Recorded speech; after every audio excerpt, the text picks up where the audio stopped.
सावन का महीना चल रहा है तो चलिए कुछ अलग बनाते हैं मीठा। तो यहाँ पर मैंने 1 कटोरा घी ले लिया है, गुनगुना है घी, और यहीं पर डालेंगे 2 चम्मच कॉर्नफ्लावर और इसमें मिक्स कर लेंगे। कॉर्नफ्लावर ना हो तो अरारोट ले सकते हैं और इसमें मिक्स कर ले अच्छी तरह से। चम्मच से अच्छी तरह से मिक्स करेंगे कि इसमें कोई गुठलियाँ लंस ना रह जाए। तो यहाँ पर देख सकते हैं मैंने अच्छी तरह से इसे मिक्स करके रेडी कर लिया है। चलिए आगे की तैयारी करते हैं, इसे साइड में रखते हैं। तो यहाँ पर मैंने एक बड़े से कटोरा में मैदा ऐड कर दिया है। 1 कटोरा मैदा से बनाएंगे इस रेसिपी को, और इसमें थोड़ा थोड़ा पानी डालकर इसका चिकना डो तैयार करेंगे। और यहाँ पर मैंने गुनगुना पानी लिया है, ठंडा नहीं लिया है, और इसमें कोई सोडा का इस्तेमाल नहीं किया, बस सिंपल तरीके से इसे गूँथ लिया है मैंने आटा को। जब अच्छी तरह से चिकना हो जाएगा तो थोड़ा और इसे गूँथ लेंगे कि अच्छी तरह से सॉफ्ट बन जाए हमारा आटा।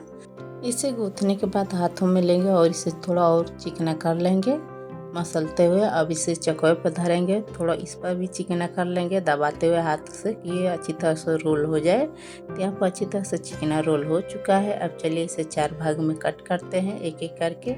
चारों लोइयों को एक बराबर कट करेंगे। तो यहाँ पर मैंने 4 लोइयाँ कट कर लिया है। अब तो हाथों से एक एक लोइया को इस तरह से मसलते हुए फिर से चिकना करेंगे।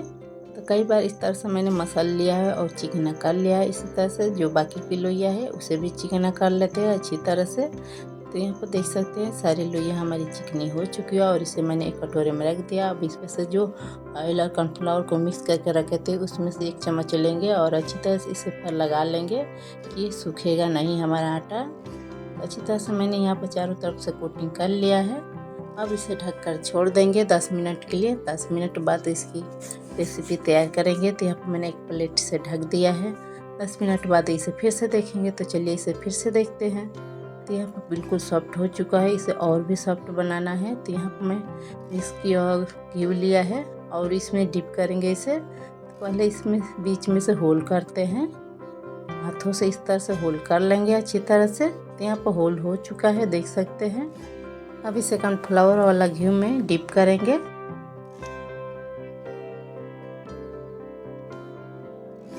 यहाँ पर मैंने डिप कर लिया। अब इसे थोड़ा थोड़ा हाथों से इस तरह से लंबा करेंगे आराम से, ज़्यादा जोर से नहीं, नहीं तो ये आटा है टूट सकता है।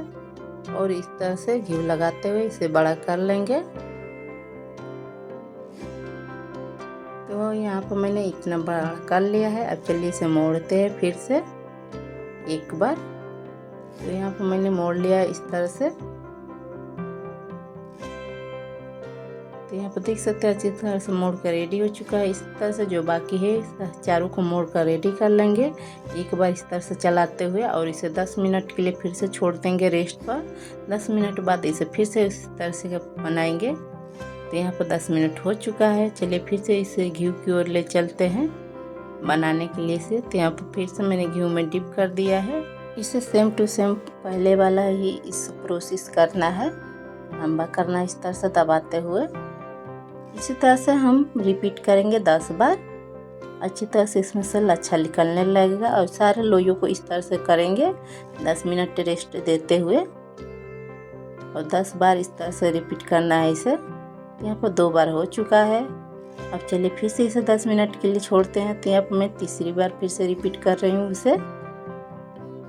तो इसी तरह से कर लेते हैं, बाकी का सारे इसी तरह से सेम टू सेम करते जाएंगे और इसे 10 मिनट के लिए रेस्ट पर छोड़ते जाएंगे। तो चलिए फिर से इसे करते हैं 10 मिनट बाद। इसे कई बार इस तरह से करने से सारे लच्छे खुलने लगेंगे। तो चलिए इस तरह से फिर से करते हैं, फैलाते हुए इस तरह से चौड़ा करते हुए फिर से इसे मोड़ेंगे। सारे लोइयों को इसी तरह से करेंगे। तो ये देखिए इसमें से लच्छा दिखाई देने लगा है। चलिए फिर से एक और दिखाते हैं उसी तरह से। यहाँ पर देख सकते हैं सारे लच्छे खुल रहे हैं एक एक करके। तो इसी तरह से फिर से इसे भी करते हैं। अब इसे मैंने लास्ट बार फिर से कर रही हूँ, 10 बार हो चुका है। अब चलिए इसे छानते हैं ऑयल में। तो यहाँ पर ऑयल गुनगुना रहना चाहिए, ज़्यादा हीट भी नहीं रहना चाहिए, ना ज़्यादा ठंडा। लो टू मीडियम पर करके इसे सेकेंगे अच्छी तरह से कि जो लेयर है खुलेगी अच्छी तरह से। ज़्यादा हीट ऑयल रहेगा तो जल जाएगा और लेयर बिल्कुल नहीं खुलेगी। तो थोड़ा इस तरह से ऑयल उछालते हुए इसे सेकेंगे कि जो लेयर है खुलने लगे। और अच्छी तरह से इसकी सिकाई करेंगे, ये अंदर से बिल्कुल कच्चा ना रह जाए। तो यहाँ पर मैंने एक सेक का रेडी कर लिया है, जो बाकी का है इसी तरह से सेक लेते हैं सारे लोइयों को। तो यहाँ पर सेक लिया और इसे मैं एक छन्नी में रखूँगी, जो एक्स्ट्रा ऑयल है वो निकल जाएगा बाद में। इसे छानने के बाद अब डालेंगे इसमें 1 गिलास पानी पैन में, और इसमें डालेंगे मीठा के लिए 1 कटोरा चीनी। सारे चीनी को इसमें ट्रांसफ़र कर देंगे और इसमें डालेंगे 1 होलका छोटी वाली इलायची। अब चलिए अच्छी तरह इससे गाढ़ा पकाते हैं। इसकी चाशनी तैयार नहीं करना है, बस अच्छी तरह से ये गाढ़ा हो जाए। एक तार के बिल्कुल भी नहीं रहना चाहिए, बस ये गाढ़ा रहे, इतना ही हमारा चीनी को पकाना है। तो यहाँ पर गाढ़ा होना स्टार्ट हो चुका है। थोड़ा और 2 मिनट के लिए रखेंगे और गैस बंद कर लेंगे। तो यहाँ पर मैंने गैस बंद कर लिया है, थोड़ा सा गुनगुना हो चुका। अब इसमें एक डालते हैं इस तरह से पुड़िया, और दोनों साइडों से इस तरह से पलटते पलटते हुए इसमें चाशनी में डिप कर लेंगे। और सिर्फ यहाँ पर 5 मिनट के लिए इसमें चाशनी में छोड़ेंगे, ज़्यादा देर के लिए नहीं। 5 मिनट बाद इसे निकाल लेंगे। बाकी का भी इस तरह से सारी चाशनी में डिप कर लेंगे। तो मैं यहाँ पर सिर्फ एक डिप करके दिखा रही हूँ, और इसे मैंने एक प्लेट में सर्व कर लिया है। देख सकते हैं इसकी सारे लेयर खुलना स्टार्ट हो चुकी थी और अच्छी तरह से खुल भी गई है। सावन स्पेशल मिठाई आप भी ज़रूर बनाइएगा। अगर ज़रा से भी हमारी रेसिपी पसंद आई होगी तो लाइक सब्सक्राइब करना ना भूलना। फिर से मिलते हैं एक नए वीडियो के साथ, तब तक के लिए थैंक यू, धन्यवाद। हमारी वीडियो में अंत तक बने रहने के लिए आप सबको।